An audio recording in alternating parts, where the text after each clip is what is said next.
Et c'est pas monter pour monter, c'est l'invitation de Dieu qui dit mais monte ici et je te ferai voir. Mais cette invitation, cette ouverture dans le ciel et cette possibilité de monter, elle est là.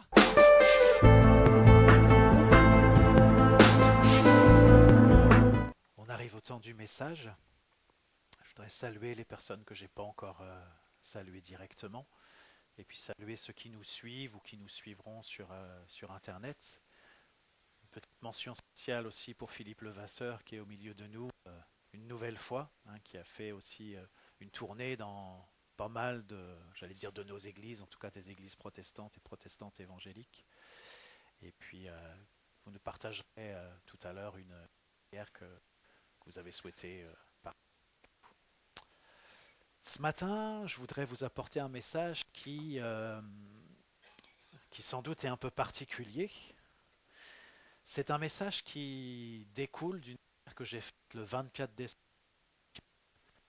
À ce moment-là, on était donc à Genève pour passer du temps avec la famille de Naomi, avec notre famille donc de Suisse. Et le 24 décembre, j'ai fait une prière. La prière que j'ai faite, eh bien, j'ai dit à Dieu, comment est-ce que tu te révélerais à moi si je ne connaissais rien de toi?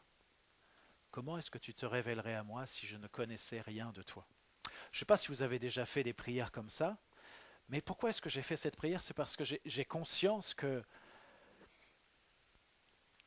j'ai un manque de connaissance de Dieu, de savoir comment il est vraiment. Et même, j'ai bien conscience que parfois, ce que je peux connaître, eh ben, ça peut être un peu tronqué, peut-être par mon éducation, par mes expériences de vie, par mes traditions, même peut-être mes traditions religieuses, par ma culture. Et parfois, j'ai l'impression que même ma connaissance de Dieu, et je ne pense pas que c'est quelque chose de mauvais, bien sûr, mais même ma connaissance de Dieu peut être un obstacle à la connaissance de Dieu, c'est-à-dire à connaître Dieu davantage et mieux.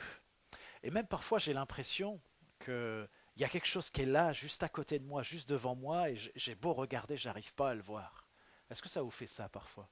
Dire, il y a quelque chose, c'est là, et j'arrive pas à savoir ce que c'est, j'arrive pas à voir, j'arrive pas à comprendre. Alors oui, moi j'ai envie, et peut-être vous partagez cette envie, je l'imagine, c'est de chercher Dieu et d'apprendre à connaître comment il est, de le connaître, et puis surtout de le connaître mieux, de le connaître tel qu'il est vraiment. Et peut-être je vous cite ce verset, Osée 6, verset 3, qui nous parle de ça. Connaissons, cherchons à connaître l'Éternel, sa venue est aussi certaine que celle de l'aube. Il viendra pour nous comme la pluie du printemps qui arrose la terre. Connaissons, cherchons à connaître l'Éternel. Alors est-ce que vous aussi vous avez fait déjà ce genre de prière? Ou est-ce que vous pourriez envisager peut-être de faire une telle prière, de dire à Dieu, comment est-ce que tu te révélerais à moi si je ne connaissais rien de toi?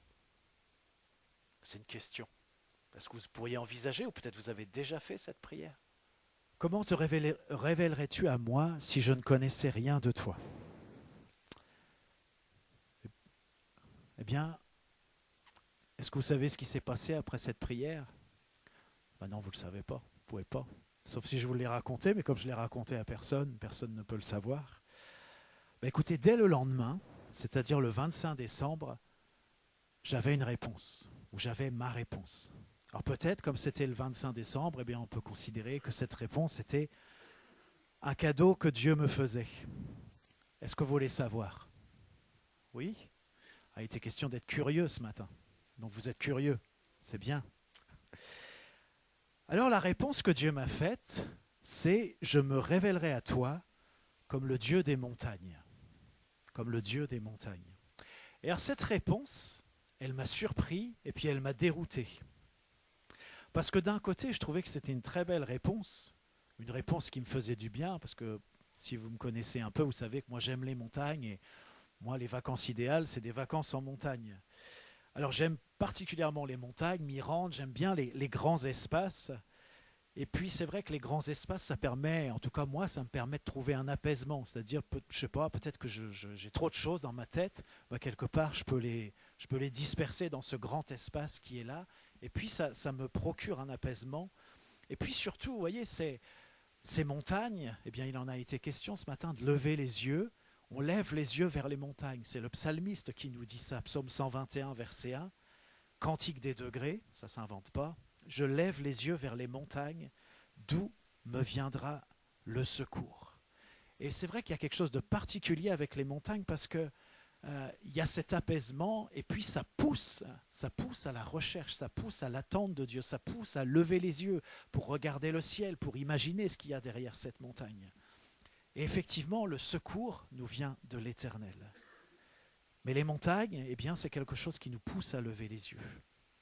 Et bien sûr, quand on lève les yeux vers les montagnes, ce n'est pas que les montagnes qu'on regarde ou qu'on essaie de regarder, mais on essaie de voir un au-delà des montagnes. Vous savez, c'est très bizarre parce que quelque part, la montagne, elle est là, devant, elle est imposante, elle nous empêche de voir quoi que ce soit d'autre qu'elle. Et pourtant, en même temps, elle nous invite à imaginer ce qu'il y a au-delà d'elle. Il y a quelque chose d'assez extraordinaire. Alors, elle nous invite à considérer ce qu'il y a au-delà d'elle, la montagne, et même à s'y connecter, à se connecter à Dieu. Alors voilà, je trouvais que c'était une belle réponse. Mais en même temps, j'étais dérouté parce que je trouvais que c'était une réponse vraiment réductrice. Je me suis dit, le Dieu des montagnes, qu'est-ce que ça peut bien pouvoir dire? Et peut-être vous connaissez ce passage, c'est dans 1 Roi 20. C'est les soldats de la Syrie, le roi de la Syrie. Donc ils avaient attaqué Israël et puis ils avaient été défaits. Et alors pourquoi est-ce qu'ils ont été défaits? Ils cherchent pourquoi, et voilà la réponse qu'ils trouvent. Ils se disent, mais voilà, on a perdu la bataille contre Israël, pourquoi? Ils le disent là, les serviteurs du roi de Syrie lui dirent, c'est 1 Roi 20, verset 23, « Leur Dieu est un Dieu de montagne, c'est pourquoi ils ont été plus forts que nous. Mais combattons-les dans la plaine et l'on verra si nous ne serons pas plus forts qu'eux. » Ils s'étaient persuadés que Dieu était un Dieu des montagnes et que c'est pour ça qu'ils avaient perdu la première bataille et que pour remporter la bataille, finalement, ce qu'il fallait faire, c'était mener le combat contre le peuple d'Israël dans la vallée.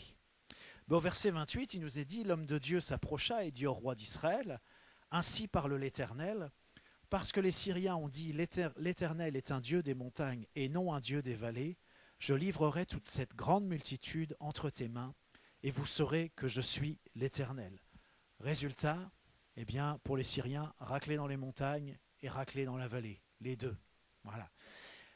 Parce que Dieu, eh bien, c'est aussi un Dieu des vallées, si je puis dire ça comme ça, un Dieu des montagnes qui descend dans la vallée pour combattre et pour l'emporter. Et c'est vrai que si on parle de montagnes, eh bien on doit aussi parler de vallées, parce que s'il y a des montagnes, c'est parce qu'il y a des vallées, et s'il y a des vallées, c'est parce qu'il y a des montagnes. Les unes ne sauraient exister sans les autres. On aura certainement l'occasion d'y revenir, mais peut-être je veux juste attirer votre attention sur le fait que nous habitons, nous, une vallée. Je sais bien qu'il n'y a pas de montagne en Normandie, c'est un petit peu vallonné comme ça, mais nous habitons une vallée qui est une vallée qui s'appelle la vallée de la Seine. Et puis ça va loin, la vallée de la Seine, hein, ça va jusqu'à Paris, mais on est sur ce territoire de la vallée de la Seine. Et je pense, je mets ça quelque part dans votre cœur ou dans votre tête, je crois qu'il y a une interpellation aussi. C'est aussi peut-être une ligne directive que Dieu peut nous donner pour la prière, pour l'intercession, de réaliser que nous vivons dans une vallée. On y reviendra peut-être un jour. Dieu des montagnes, vous voyez, je vous disais, malgré tout, voilà, je pensais à ce passage des Syriens, mais je trouvais cette réponse réductrice. Mais puisque c'est la réponse qui m'avait été donnée, eh bien j'ai décidé de me mettre en marche avec cette révélation, de la méditer, d'y réfléchir, de la creuser, de l'approfondir. Et c'est un peu ce parcours méditatif qui est toujours en cours. Ça m'a ouvert plein de champs dont voilà, je peux parler seulement que de quelques-uns. Mais je voudrais commencer de partager ces choses avec vous aujourd'hui. Et vous savez, je sais qu'on est dans un temps particulier où Dieu veut se révéler. Il veut se faire connaître. Alors il peut s'y prendre de plein de façons différentes. Avec chacun, ça peut être différent. Avec moi, notamment, il s'y est pris de cette manière-là en me disant qu'il était le Dieu des montagnes. Mais ma prière ce matin, c'est que ce partage peut-être vous interpelle, mais surtout que ça puisse éveiller, que ça puisse réveiller en nous ce désir de connaître Dieu, de recevoir la révélation. Parce que Dieu désire être connu pour qui il est, davantage. il désire se faire connaître. Et ma prière, mon cri, c'est que chacun d'entre nous, on ait ce désir ardent de connaître Dieu davantage. Et peut-être, oui, comme tout à l'heure, je vous disais, parfois, je parlais de moi, mais notre connaissance de Dieu peut être un obstacle à ce que Dieu veut nous révéler de lui-même qui déborde ce que nous connaissons déjà. Et parfois, on se fige, on s'arrête sur des choses qui, certes, sont réelles, mais sont partielles. Et Dieu voudrait nous donner plus, et nous, on n'est pas ouvert à plus, parce qu'on est un peu figé dans notre compréhension. Éphésiens 1, verset 17 nous dit que le Dieu de notre Seigneur Jésus-Christ, le Père de gloire, vous donne un esprit de sagesse et de révélation dans sa connaissance. D'autres traductions disent qu'il vous le fasse connaître. Et ma prière, c'est que nous puissions les uns et les autres désirer et recevoir cet esprit de sagesse et de révélation qui nous fait connaître notre Dieu bien plus que nous ne le connaissons aujourd'hui. Jérémie 29, verset 13 et le début du verset 14 nous dit « Vous me chercherez et vous me trouverez si vous me cherchez de tout votre cœur. Je me laisserai trouver par vous, dit l'Éternel. » Vous voyez, moi quand j'étais plus jeune, que je lisais ce verset, peut-être vous êtes déjà fait cette réflexion, peut-être à mon avis c'est le diable parfois qui nous pousse à certaines réflexions pour annuler la force de certains versets. Mais voilà comment je comprenais les choses. Vous me chercherez et vous me trouverez si vous me cherchez de tout votre cœur. Je me disais, mais impossible que je puisse, moi, chercher Dieu de tout mon cœur. Et comme ceci laisse entendre que c'est une condition, eh bien, je ne trouverai jamais Dieu. J'aurais beau le chercher, essayer, je ne le trouverai pas. Mais j'aimerais vous indiquer que le « si », il n'est pas dans le texte. D'autres traductions disent « car », « lorsque », « parce que », « après que », oui, on est dans une formulation de la phrase. Et ce n'est pas une condition. C'est-à-dire simplement, si on cherche Dieu, si notre cœur est tourné vers lui, ce n'est pas une histoire de quantité ou de perfection, de plénitude ou je ne sais quoi. C'est simplement, voilà, notre désir premier, notre désir le plus fort, c'est de connaître Dieu. Et lorsqu'il en est ainsi, eh bien Dieu se laisse trouver, il se laisse connaître, il se révèle. Et encore une fois, nous sommes dans un temps particulier où Dieu se révèle. Toujours il se révèle, c'est sa manière de faire, mais c'est un temps particulier de révélation. Alors, on entame cette réflexion, cette méditation sur cette base nouvelle, j'ai envie de dire, de la révélation que Dieu est le Dieu des montagnes. Et je voudrais vous proposer un premier texte assez déroutant. Et si vous êtes curieux, on va avoir du boulot pour examiner ce texte, ce qu'on ne va faire que très modérément aujourd'hui, mais je vous le lis, parce que je pense que ça peut nous ouvrir déjà des horizons pour que notre cœur et que notre esprit soient ouverts à ce que Dieu peut nous dire. Psaume 68, versets 15 à 19. Lorsque le Tout-Puissant dispersa les rois dans le pays, la terre devint blanche comme la neige du Salmon. Montagne de Dieu, montagne de Basan, montagne aux cimes nombreuses, montagne de Basan, pourquoi montagne aux cimes nombreuses avez-vous de l'envie contre la montagne que Dieu a voulu pour résidence? L'Éternel n'en fera pas moins sa demeure à perpétuité. Les chars de l'Éternel se comptent par 20 000, par milliers et par milliers. Le Seigneur est au milieu d'eux, le Sinaï est dans le sanctuaire. Tu es monté dans les hauteurs, tu as emmené des captifs, tu as pris en don des hommes. Les rebelles habiteront aussi près de l'Éternel Dieu. Dans ce passage, il y en a de la montagne. Il y a de quoi faire pour ceux qui aiment la montagne. Il y a le Salmon, il y a les montagnes de Dieu, il y a les montagnes de Basan, il y a les montagnes aux cimes nombreuses, il y a le Sinaï qui est mentionné également. Et on a bien l'impression, en lisant ce texte, qu'il n'est pas seulement question de montagne, mais qu'il y a bien plus que ça derrière les mots. Et puis, il est même question d'une montagne que Dieu a voulu pour résidence. Et il est question aussi des montagnes de Basan qui envient et qui jalousent cette montagne de Dieu. Peut-être pour ceux qui connaissent un peu la Bible, vous savez que Basan, il y a pas mal de références dans la parole, mais il y en a une particulièrement, peut-être à laquelle vous pouvez penser, c'est celle qui se trouve dans le psaume 22. Et le psaume 22, eh bien, il mentionne la crucifixion de Jésus, c'est un psaume prophétique, mais non seulement il la mentionne, mais il y a une description de la manière dont ça se passe. Et dans ce texte, on trouve ces mots un peu étranges, parce qu'il est question des taureaux de Basan qui sont autour de Jésus, qui l'environnent et qui ouvrent leur gueule contre lui.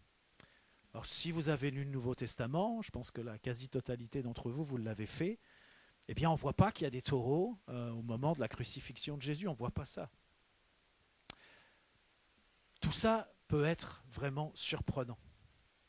Et cette fameuse montagne de Dieu, dont il est question dans ce psaume 68, eh bien apparemment c'est le Sinaï. Alors le Sinaï, peut-être pour information, ça fait 2285 mètres.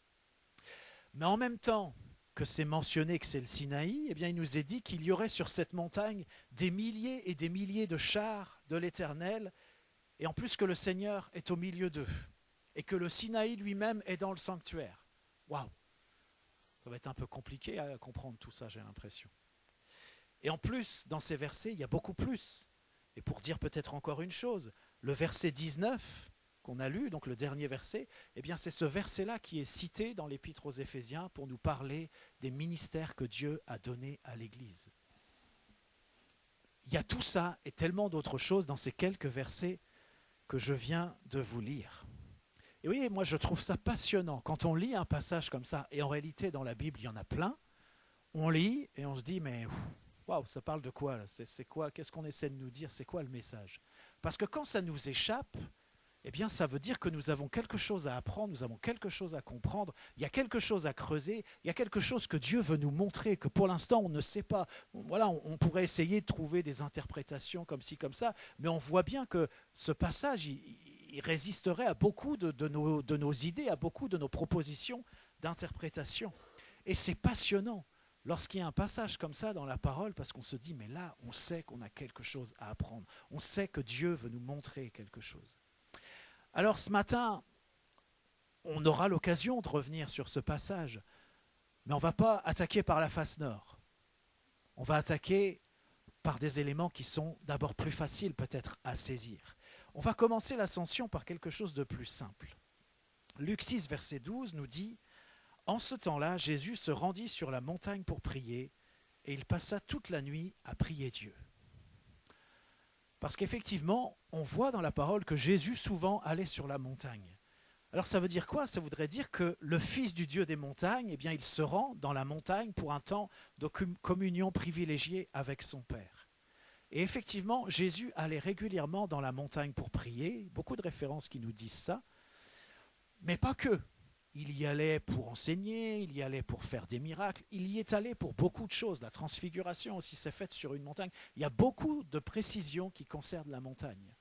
Et ça, c'est vrai pour Jésus, mais c'est vrai aussi dans l'Ancien Testament. Il y a des centaines de références qui nous parlent de la montagne. C'est un des mots qui est sans doute le plus cité dans la Bible, c'est le mot montagne. Il y a des centaines de références. Et si vous prêtez attention à ça, vous allez vous rendre compte qu'il y a tellement de choses qui se passent dans la montagne, tellement de choses différentes. Et une chose qui m'a marqué, parce que je vous ai dit, lorsque Dieu m'a dit, voilà, je me révélerai à toi comme le Dieu des montagnes, eh bien j'étais à Genève, je vous l'ai mentionné. Et peut-être si vous connaissez Genève, vous savez que Genève c'est une cuvette. Et partout où vous regardez, dans tous les sens, il n'y a que des montagnes partout, des hautes montagnes. Et ça m'a frappé que Dieu puisse me dire ça, alors que j'avais sous les yeux que des montagnes. Je pouvais me tourner à droite, à gauche, devant, derrière, c'était que des montagnes partout. Et je n'ai pas pu m'empêcher non plus de penser que Jérusalem, c'est un peu la même chose. C'est une ville où il y a beaucoup de montagnes, un peu moins hautes que la Suisse, encore que, l'Hermont, ça fait plus de 2800 mètres. Tout à l'heure, je vous ai parlé du Sinaï qui fait 2285. Mais bon, c'est des moins hautes montagnes quand même que ce qu'on peut trouver en Suisse. Mais c'est pareil, c'est un relief qui est très vallonné où il y a des monts et des montagnes. Et Jérusalem est entourée de montagnes. C'est pour ça que ça prend une telle place dans la parole de Dieu. Et ça m'a vraiment interpellé de réaliser que lorsque Dieu me parlait de montagnes, j'étais dans les montagnes. Alors, mes premières réflexions, lorsque Dieu m'a dit qu'il était le Dieu des montagnes, j'avais déjà réfléchi aux montagnes, j'ai même déjà fait quelques messages là-dessus. Et du coup, j'avais compris certaines choses, mais Dieu m'a montré beaucoup plus que ce que j'avais compris. La première chose, je crois que si on considère Dieu comme le Dieu des montagnes, eh bien, il faut considérer que Dieu est au-dessus. Il est au-dessus. C'est ça que ça signifie. Il est au-dessus. Il est celui qui est au-dessus de tout. Et je vous lis Amos 4, verset 13. Car voici celui qui a formé les montagnes et créé le vent, et qui fait connaître à l'homme ses pensées, celui qui change l'aurore en ténèbres et qui marche sur les hauteurs de la terre. Son nom est l'Éternel, le Dieu des armées. Et ce passage, comme d'autres, nous montre bien que c'est Dieu qui a créé les montagnes. Mais non seulement il a créé les montagnes, mais il nous a dit que Dieu est celui qui marche sur les hauteurs de la terre. Ce verset nous dit d'autres choses, mais est-ce qu'on peut réaliser que le créateur des montagnes, le créateur de la terre, eh bien, il est celui qui marche sur les hauteurs de la terre. Il est sur une position qui ne peut pas lui être contestée. Il est au-dessus. Il est le créateur. Il est le maître de l'univers. Le maître incontesté, il est l'autorité suprême. Et voilà ce qu'on peut voir aussi, ce qu'on peut réaliser lorsqu'on considère que Dieu est celui qui marche sur les hauteurs de la terre. Les plus hauts sommets, Dieu marche sur les hauteurs de cette terre. Une deuxième chose, la première c'était au-dessus, la deuxième c'est que Dieu il est au-delà. C'est-à-dire que il n'y a rien qui peut le contenir, qui peut le décrire, il dépasse tout. Il dépasse tout ce qu'on peut penser ou imaginer. Salomon, par exemple, avait compris ça. Il dit dans 2 Chroniques 6, verset 18, il dit « Mais quoi ?» Vous savez, c'est au moment de l'inauguration du temple. « Mais quoi Dieu habiterait-il véritablement avec l'homme sur la terre ? Voici les cieux, et les cieux des cieux ne peuvent te contenir. Combien moins cette maison que j'ai bâtie. » Dieu est au-delà de tout ce qu'on peut penser ou imaginer. C'est pour ça que connaître Dieu, il y a tellement à connaître, il y a tellement à apprendre. Et on ne peut pas comme ça se figer sur certaines expériences ou sur certaines connaissances, même si elles sont justes, même si elles sont bonnes, parce qu'il y a toujours plus. Dieu, il est toujours plus. Il y a toujours plus à découvrir, il y a toujours plus à comprendre. Personne ne pourra jamais dire, voilà, maintenant je connais Dieu, je sais ce qu'il est. Non. Dieu dépasse toujours, si je peux dire ça comme ça. Il dépasse toujours. C'est ça qu'il nous faut considérer. C'est qu'on est en train de parler de quelqu'un d'une certaine manière dont on ne peut pas parler, ou en tout cas on ne peut pas dire des choses qui sont figées, parce que Dieu est toujours au-delà. Dieu est toujours celui qui dépasse tout ce qu'on peut dire de lui. Il est encore plus grand, il est encore plus au-dessus, il est encore plus au-delà. Et cette image est belle de Salomon. Même les cieux des cieux ne peuvent pas te contenir. Parce qu'il est le créateur des cieux et des cieux des cieux. Il est le créateur. La troisième chose que ça m'évoque, c'est que Dieu, il est d'ailleurs. Il est d'ailleurs. Ça veut dire qu'il n'est pas de la terre. Il est sur les hauteurs, il marche sur les hauteurs, il est au-dessus. Mais c'est précieux de savoir que ce Dieu qui est au-dessus, eh bien non seulement il vient dans la vallée, et la vallée, c'est là où les hommes habitent. Je ne dis pas qu'il n'y a pas de ville, il n'y a pas de village sur les montagnes, mais c'est beaucoup plus compliqué. Ce n'est pas l'habitat naturel pour les êtres humains, et encore moins tout en haut des montagnes. Là, c'est là où Dieu demeure. Mais Dieu, il ne reste pas à marcher sur les hauteurs de la terre, il vient nous rencontrer dans les vallées, il vient nous rencontrer dans notre humanité, il vient nous rencontrer dans ce qu'on est. Et non seulement il vient nous rencontrer, mais ça va encore beaucoup plus loin que ça. C'est-à-dire que lorsqu'il vient dans la vallée pour nous inviter à le suivre, il nous invite à monter sur les hauteurs avec lui. C'est comme s'il venait nous chercher pour nous dire, bon, tu es dans la vallée, tu es dans ton humanité, tu es dans ton habitat, dans tes habitudes, dans tout ce qui te semble naturel. Mais moi, je t'invite à venir avec moi sur les hauteurs. C'est ce qui s'est passé, par exemple, avec Moïse. On peut lire ce passage qui est juste extraordinaire, Exode 24, versets 15 à 18. Il nous est dit, Moïse monta sur la montagne, parce que Dieu l'a appelé à monter sur la montagne. Et la nuée couvrit la montagne. La gloire de l'Éternel reposa sur la montagne de Sinaï, et la nuée la couvrit pendant 6 jours. Wow, est-ce qu'on peut essayer d'imaginer? Je ne sais pas si on peut. Ce qui s'est passé, la gloire de l'Éternel qui repose sur la montagne et la nuée de Dieu qui couvre cette montagne pendant 6 jours. Peut-être c'était pour masquer la gloire, pour que tout le monde ne soit pas complètement anéanti à cause de cette gloire que Dieu manifestait, je ne sais pas. Le 7e jour, l'Éternel appela Moïse du milieu de la nuée. L'aspect de la gloire de l'Éternel était comme un feu dévorant sur le sommet de la montagne aux yeux des enfants d'Israël. Moïse entra au milieu de la nuée et il monta sur la montagne. Moïse demeura sur la montagne 40 jours et 40 nuits. C'est juste extraordinaire lorsqu'on lit ça.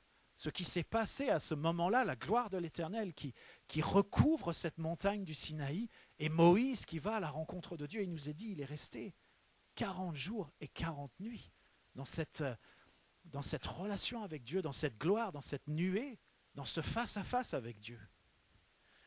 Et puis, je vous lis également Apocalypse 4, versets 1 et 2. C'est Jean qui parle, qui dit « Après cela, je regardais et voici, une porte était ouverte dans le ciel. La première voix que j'avais entendue comme le son d'une trompette et qui me parlait dit « Monte ici, et je te ferai voir ce qui doit arriver dans la suite. » Aussitôt, je fus ravi en esprit, et voici, il y avait un trône dans le ciel, et sur ce trône, quelqu'un était assis. Il n'y a pas la mention d'une montagne ici, mais il est question de monter. Et ce n'est pas monter pour monter, c'est l'invitation de Dieu qui dit « Mais monte ici, et je te ferai voir. » Mais cette invitation, cette ouverture dans le ciel et cette possibilité de monter, elle est là. Elle est là.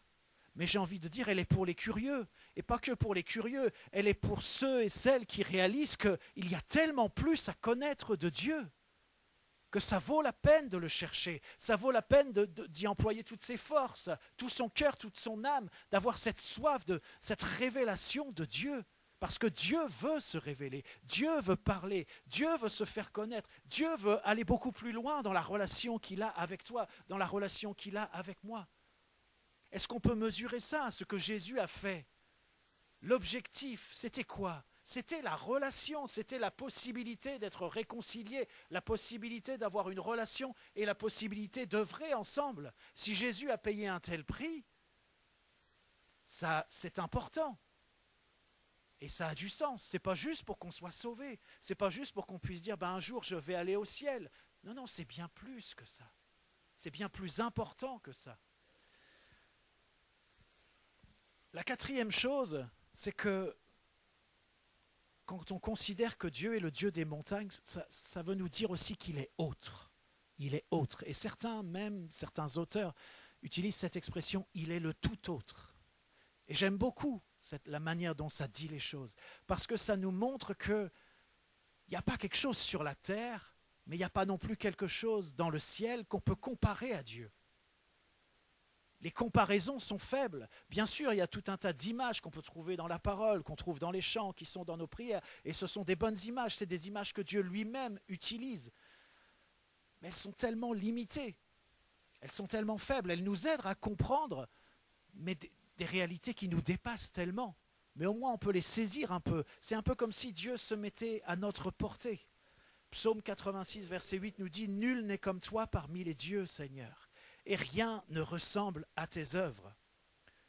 Nul n'est comme toi parmi les dieux. D'ailleurs, j'attire votre attention sur le fait c'est bien le mot Dieu, c'est bien le mot Elohim qui est dans ce passage. Mais je ne vais pas rentrer dans ce sujet.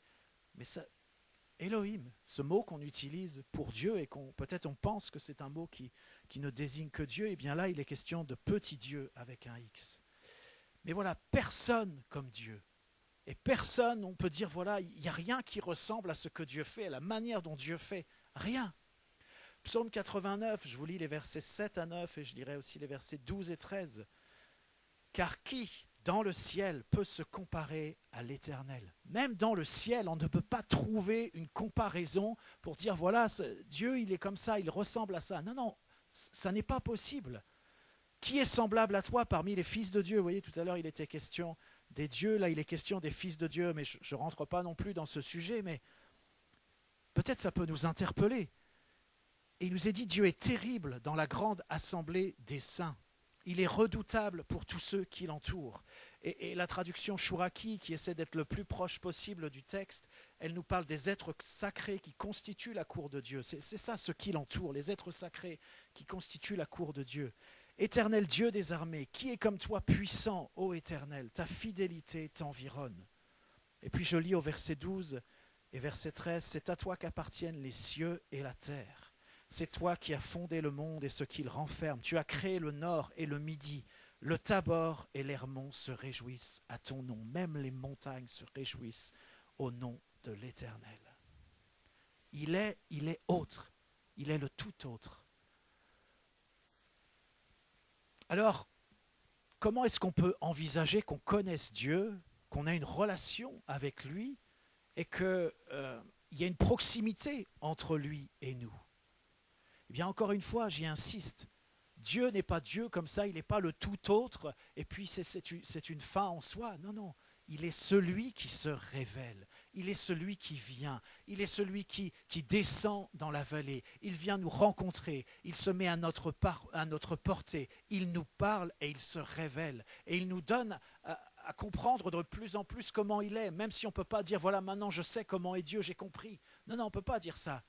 Mais il se révèle toujours de plus en plus, il veut approfondir la relation, il veut construire quelque chose avec nous, il veut vivre quelque chose avec nous.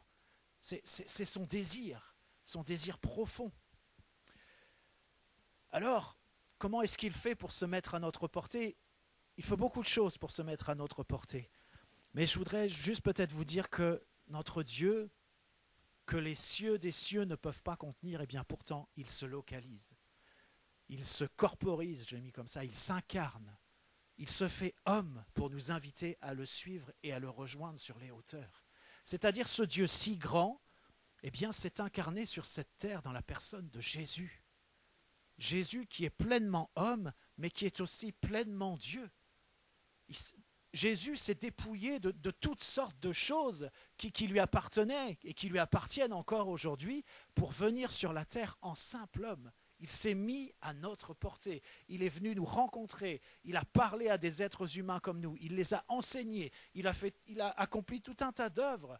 Il a manifesté tellement de choses que le Père, eh bien, lui a demandé de manifester. Et c'est comme ça qu'il s'est révélé. C'est comme ça qu'il s'est mis aussi à notre portée. Dieu le fait d'autres manières, mais cette manière-là est essentielle. Cette manière-là est prépondérante. Et Ésaïe 58, verset 14, la première partie du verset nous dit « Alors tu trouveras ton plaisir dans l'Éternel, alors je te ferai monter sur les hauteurs du pays. » Et comprenons que si Jésus est descendu, il est venu sur cette terre, il s'est fait homme, mais ce n'était pas juste pour venir sur la terre, c'était pour retourner au ciel, mais pour nous emmener avec lui. Alors bien sûr, il va revenir nous chercher pour qu'on soit pour l'éternité avec lui, mais on sait déjà qu'on est avec lui. On sait déjà que nous sommes avec lui, que lui est avec nous. Même si c'est des choses qui nous dépassent, qu'on ne comprend pas, mais il demeure en nous et nous demeurons en lui. C'est la parole qui nous dit ça. Il est question de régner avec Christ, d'être assis avec lui aussi dans les lieux célestes. On est déjà avec lui. Et Jésus n'est pas descendu juste pour descendre et remonter. Non, non, il est descendu pour nous emmener avec lui. Et il le fera d'une manière extrêmement concrète lorsqu'il reviendra chercher son Église, mais il l'a déjà fait. Nous sommes déjà avec lui. Et son objectif à Dieu, c'est que nous puissions marcher avec lui sur les hauteurs. Comme il est dit, marcher, monter sur les hauteurs du pays. L'objectif de Dieu, c'est aussi que nous puissions monter, marcher sur les hauteurs avec lui. Il n'est pas descendu juste pour être avec nous, mais il est descendu pour que nous puissions monter avec lui.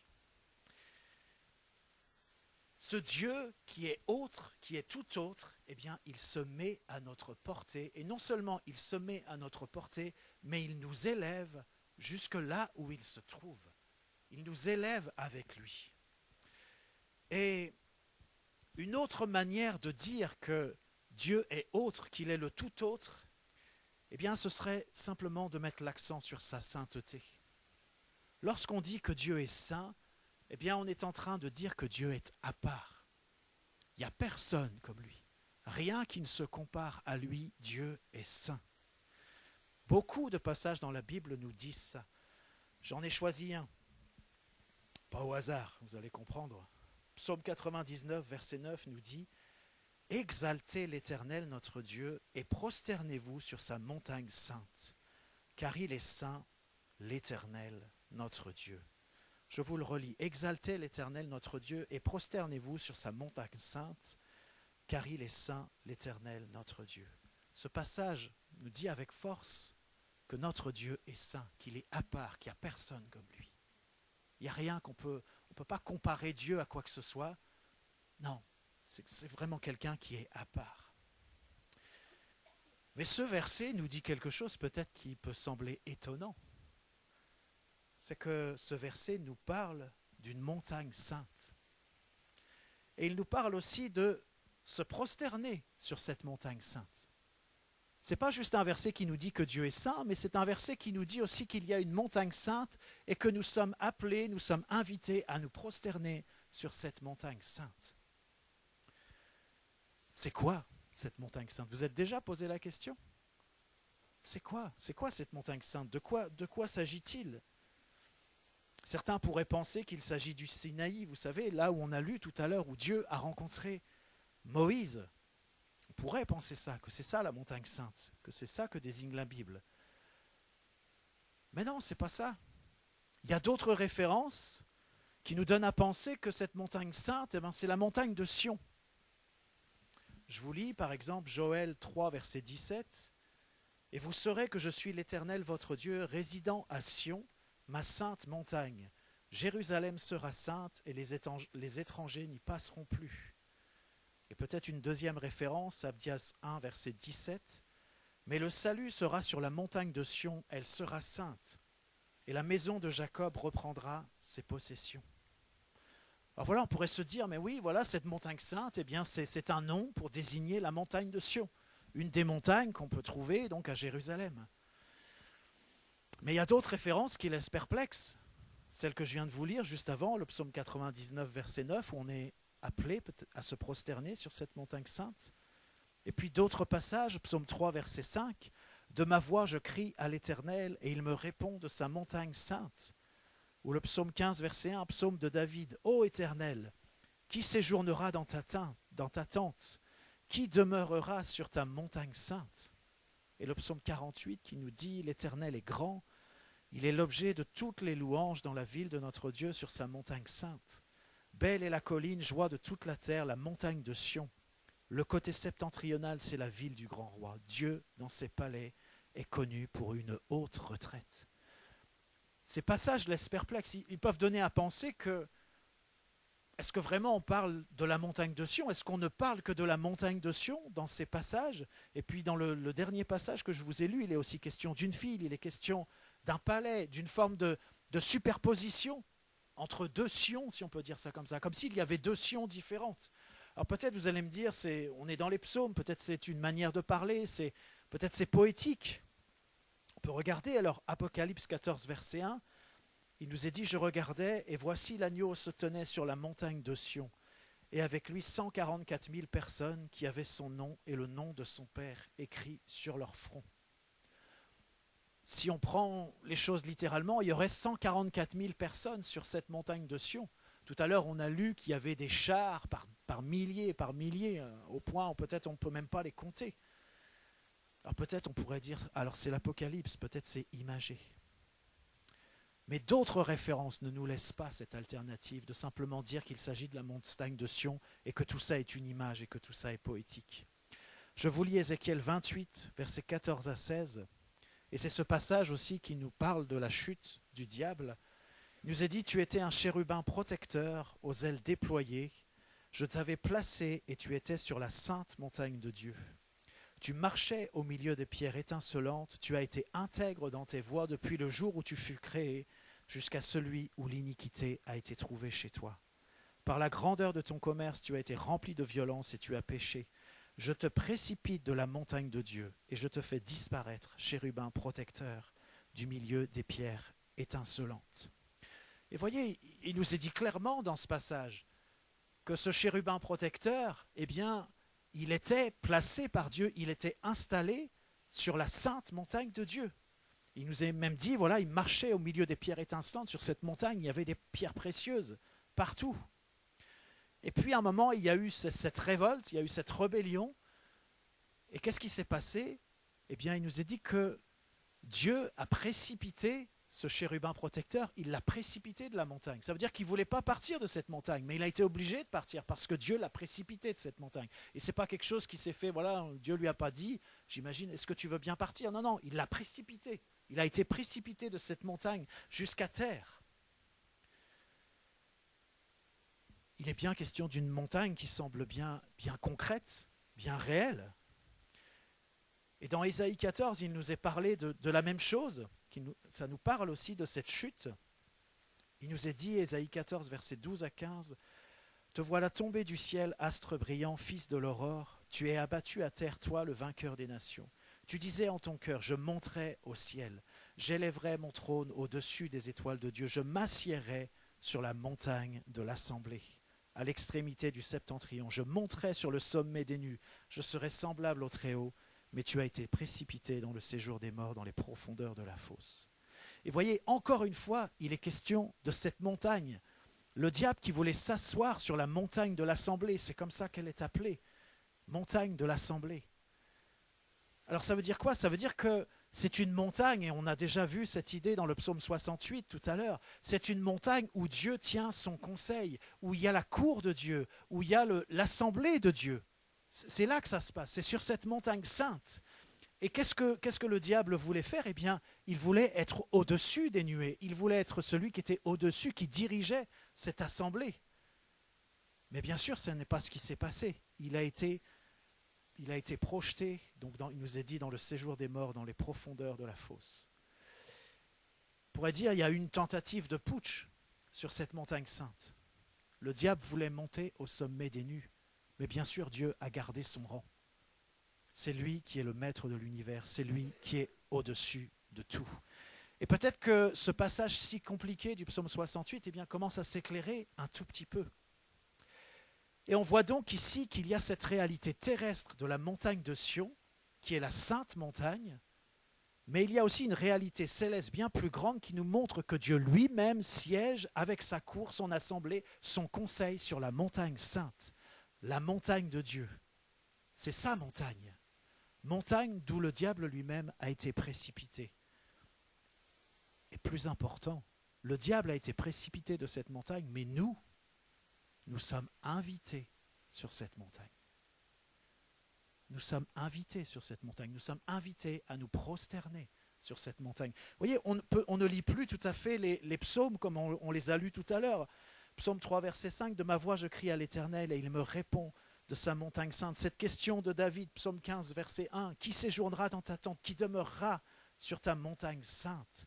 L'Éternel est grand, il est l'objet de toutes les louanges dans la ville de notre Dieu, sur sa montagne sainte. » Et ce psaume 99, verset 9, et bien sûr il y a d'autres références. « Exaltez l'Éternel notre Dieu et prosternez-vous sur sa montagne sainte, car il est saint l'Éternel notre Dieu. » Est-ce qu'on peut réaliser tout ce que ça signifie? Enfin, je pense que ça signifie tellement de choses qu'on pourrait en parler certainement pendant des heures. Mais simplement réaliser que le diable a été précipité de cette montagne et que nous sommes invités sur cette montagne. Et pourquoi est-ce qu'on est invité sur cette montagne? Je pense qu'il y a de multiples raisons, mais une des raisons, c'est que nous sommes appelés à régner avec Christ. Nous sommes appelés à nous asseoir avec lui dans les lieux célestes. Qu'est-ce que ça signifie? Ça signifie que cette assemblée dont on a parlé, cette cour, eh bien nous sommes invités à prendre part à cette cour. Ça veut dire que certains ont été chassés de cette assemblée. Mais nous, les êtres humains, l'Église de Jésus-Christ, nous sommes invités, nous sommes appelés à prendre part à cette assemblée. Et alors, dans l'Épître aux Hébreux, au chapitre 12, je crois qu'il y a un passage qui clarifie encore davantage les choses pour nous. Et je vous lis ce passage, Hébreux 12, versets 18 à 22. C'est un passage qui montre bien qu'il y a deux montagnes. C'est-à-dire qu'il y a la montagne terrestre, mais qui renvoie à une réalité céleste beaucoup plus grande, comme c'est d'ailleurs souvent le cas dans la parole. Vous savez, le tabernacle, c'est une représentation des réalités célestes. Tout à l'heure, on est passé vite, mais il est question de Jérusalem, la Jérusalem céleste, qui descend sur la terre. Il y a bien une Jérusalem terrestre, mais il y a aussi une Jérusalem céleste. Alors il y a bien une montagne de Sion, une montagne sainte, sur laquelle nous pouvons nous rendre, on peut la toucher, mais il y a aussi cette montagne de Sion, cette réalité céleste. Voilà ce qui est écrit, Hébreux 12, verset 18. « Vous ne vous êtes pas approchés d'une montagne qu'on pouvait toucher et qui était embrasée par le feu, ni de la nuée, ni des ténèbres, ni de la tempête, ni du retentissement de la trompette, ni du bruit des paroles, tels que ceux qui l'entendirent demandèrent qu'il ne leur en fût adressé aucune de plus. Car ils ne supportaient pas cette déclaration, si même une bête touche la montagne, elle sera lapidée. Et ce spectacle était si terrible que Moïse dit, je suis épouvanté et tout tremblant. Voilà, c'est comme ça que ça s'est passé sur la montagne du Sinaï. Mais il est dit au verset 22, et vous pourrez lire la suite aussi, il est dit, mais vous vous êtes approchés de la montagne de Sion, de la cité du Dieu vivant, la Jérusalem céleste, des myriades qui forment le cœur des anges. Oui, il y a bien une montagne physique, la montagne de Sion, mais il y a aussi cette montagne, je ne sais pas comment le dire, qui est dans le ciel, qui est cette réalité où Dieu est avec son assemblée.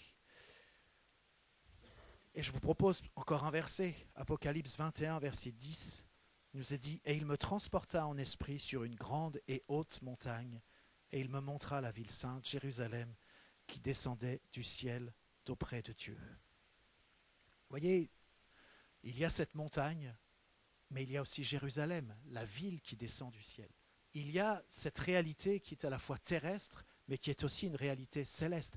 Il y a ces réalités qui sont terrestres, qui renvoient à des réalités qui sont célestes. Et j'y insiste encore, nous sommes invités sur cette montagne. Il nous est dit dans ce passage, mais vous vous êtes approchés de la montagne de Sion, de la cité du Dieu vivant, la Jérusalem céleste, des myriades qui forment le cœur des anges, etc. Ce n'est pas juste une manière de parler, c'est bien plus que ça.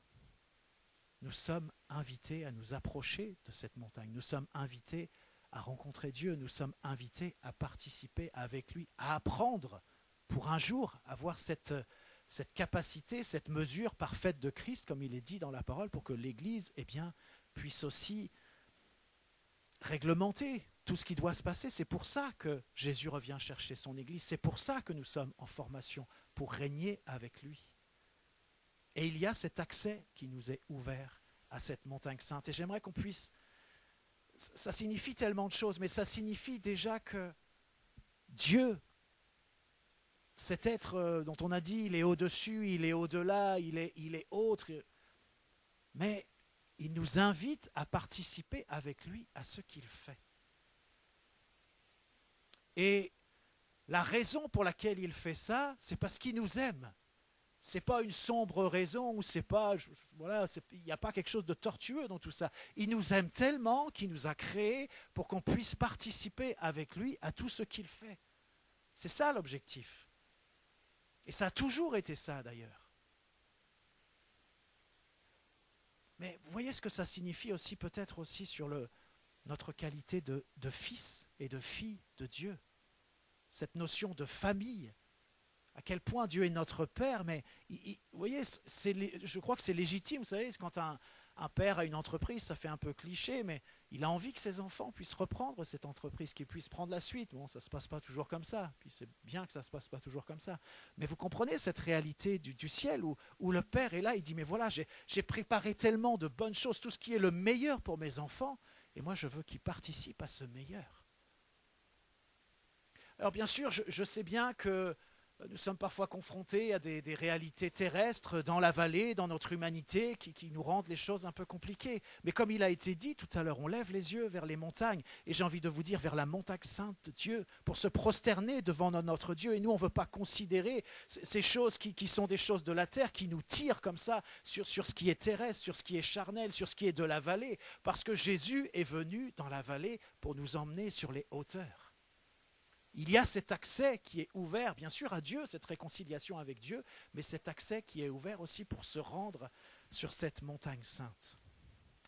Alors, il y aurait sans doute beaucoup de choses à dire encore, et peut-être ce n'est pas adapté de toute façon pour un message comme ça, peut-être il faudrait un temps d'étude, mais je vous partage ces choses pour que ça puisse réveiller en nous ce désir de connaître Dieu davantage, de réaliser qu'il est bien plus grand que tout ce qu'on a pu penser ou imaginer, et qu'il y a bien plus dans la parole de Dieu que ce qu'on sait. Peut-être tu penses que tu connais bien ta Bible, mais si tu la lis d'une manière attentive, il y a tellement de passages comme le psaume 68 que je vous ai lu, où si on veut bien s'arrêter pour réfléchir, on ne comprend pas ce qui est écrit. Il y a tout un travail, il y a toute une recherche, et puis surtout la conduite du Saint-Esprit qui nous ouvre les yeux pour qu'on puisse réaliser qu'il y a des choses qu'on a lues comme ça tellement de fois, et on s'est peut-être fait une interprétation comme ça, vite flash, on se dit ah oui c'est ça, mais non c'est pas ça. Dieu veut te parler, Dieu veut se révéler au travers de sa parole. Il veut te remplir de son esprit, te conduire aussi par son esprit, pour qu'il y ait des choses nouvelles que tu réalises dans ta vie, dans sa parole, et que tu puisses entrer pleinement dans ce que Dieu, beaucoup plus pleinement, dans ce que Dieu il a préparé pour toi. Vous savez, ce qui est un obstacle, je crois, tout à l'heure il était question du fait que Dieu nous... Je ne sais pas, ça peut être bizarre, peut-être Dieu nous dit, mais je t'appelle, tu ne viens pas. Peut-être vous allez me dire, mais bien sûr qu'on vient. Mais si Dieu le dit, c'est qu'on ne vient pas. Ça veut dire qu'on a une manière de venir qui ne correspond pas à ce qu'il nous demande. Et déjà, vous voyez, si on est déjà figé dans ce qu'on croit connaître de Dieu, si on est figé, si on n'est pas des lecteurs assidus de la parole, de ceux qui étudient, de ceux qui cherchent, de ceux qui aspirent à être remplis du Saint-Esprit, à être conduits du Saint-Esprit. Vous savez, il y a tellement de recherches à faire, des choses à découvrir. Et ce n'est pas juste un travail intellectuel, c'est la conduite du Saint-Esprit, parce que Dieu veut se révéler à chacun de nous. Pour moi, il m'a dit, voilà, je me révèle à toi comme le Dieu des montagnes. Ça, c'est ce qu'il m'a dit à moi. Bien sûr, ça a du sens avec la parole, j'essaie de vous le montrer, mais peut-être qu'à toi, il dira tout à fait autre chose. Et ça aura du sens, et tu le découvriras aussi dans la parole, parce que Dieu veut se faire connaître à toi d'une manière personnelle. Bien sûr, il y a tout ce qui est commun aux uns et aux autres. Mais vous savez, bien souvent, quand on parle de l'intimité, qu'on vit avec Dieu, une intimité profonde, et qu'on partage ça avec les autres, les autres, au mieux, ils trouvent ça intéressant. Au mieux, ils se disent, ah bah oui, c'est d'accord. Mais au pire, ils se disent, mais il raconte n'importe quoi. Enfin voilà, c'est son imagination. Mais non, il y a des choses profondes comme ça qui sont liées à l'intimité que tu as avec Dieu, qui sont juste personnelles. Et il y a des choses que tu peux partager, puis il y a des choses, oui, tu pourrais les partager, mais les autres ne comprendraient pas de toute façon. Parce que c'est cette construction que tu vis avec ton Dieu. Et j'aimerais que chacun d'entre nous, on puisse avoir cette aspiration à découvrir vraiment qui est Dieu beaucoup plus. Et du coup, on ne vient plus du tout de la même façon parce que déjà, on ne va plus trop avoir envie de venir en disant « Mais Seigneur, j'ai besoin de ci, j'ai besoin de ça, tu vois, il y a ci, il y a ça. » Bien sûr que Dieu nous demande de faire connaître nos besoins et c'est une bonne chose de le faire, mais il y a cette attitude où on vient parce qu'on veut juste découvrir. On veut juste avoir un cœur ouvert pour que Dieu se révèle, pour que Dieu puisse parler. Et le reste, ça a son importance, mais c'est secondaire. Parce que nous, on s'approche de la montagne sainte, parce que nous, on veut se prosterner sur cette montagne, parce que nous, on a accès à cette montagne, on a accès à Dieu, on peut lui parler, et lui, il veut nous parler, il veut nous rencontrer, et il veut se saisir de nous, parce que, encore une fois, c'est l'amour qui fait la différence, c'est l'amour que Dieu nous porte, et c'est l'amour par lequel nous répondons aussi à notre Dieu. Ne soyons pas figés en nous-mêmes, ne soyons pas arrêtés sur je ne sais quoi, mais soyons ouverts. Soyons ouverts, ayons un cœur ouvert, ayons une soif qui se manifeste, une soif qui grandit. Mais pas quelque chose de figé, quelque chose de fermé, quelque chose où on se dit, mais oui, mais j'ai déjà entendu ça, mais je sais déjà, oui, mais ceci, cela. Non, qu'on puisse découvrir Dieu comme tout à nouveau. Encore une fois, comme si on ne connaissait rien de lui. Je sais qu'on connaît tous, les uns et les autres, beaucoup de choses. Moi-même, je sais des choses sur Dieu. Mais est-ce qu'on peut s'approcher de lui en disant, mais qu'est-ce que je ne vois pas? Qu'est-ce qui est là devant moi qui est évident et pourtant j'arrive pas à le voir? Montre-moi, révèle-toi à moi. Et bien sûr, si vous avez une révélation bizarre, tordue, eh bien vous saurez bien voir avec la parole que ça ne colle pas. Mais il y a tant de choses à découvrir de Dieu. Et il y a tellement de trésors à découvrir aussi dans sa parole.